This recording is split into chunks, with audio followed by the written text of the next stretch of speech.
You know, every time I come to the machine shop, I stare at these huge machines that cut metal in all kinds of intricate ways.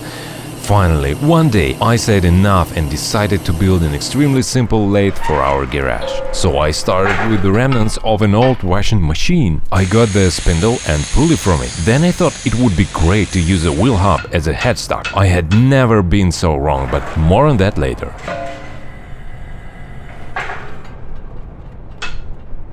Side note, a regular chrome vanadium socket with a slot cut into it easily loosens any old brake line, literally any.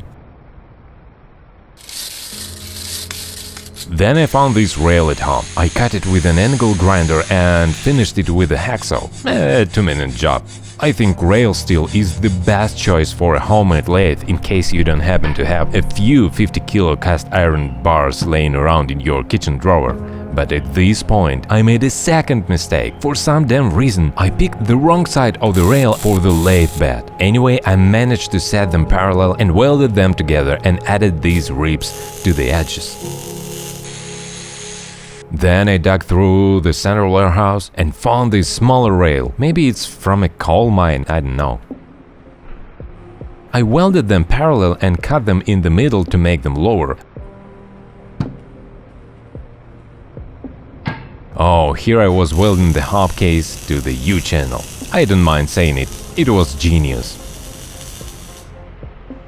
The same U-channel went into the crosslight which slides on the small rails.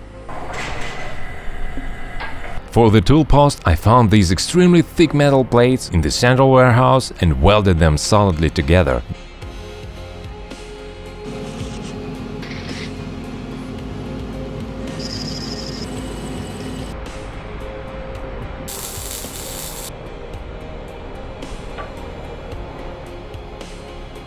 There was a lot of drilling, a lot of holes, and I didn't know what I would do without my DIY drill press made from scrap in a previous video.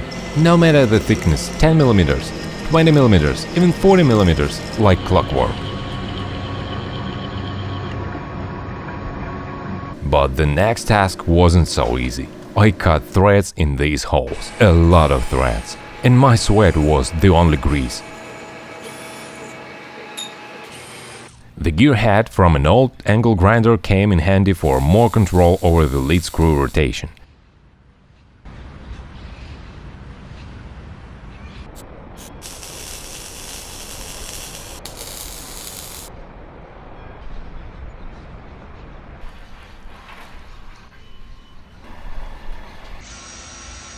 To make this nonsense a little nicer and add some precision, I had a machine shop mill all the important faces.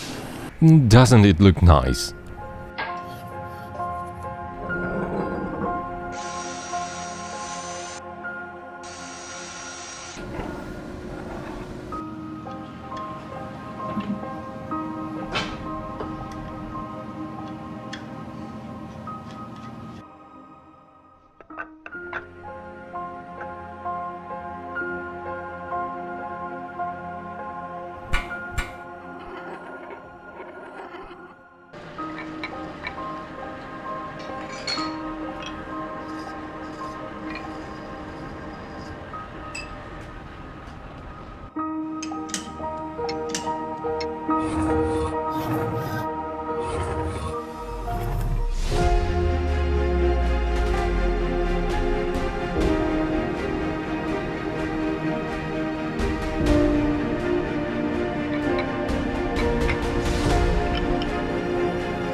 Next, I decided to take the first cut by turning the spindle mounting face for the chuck.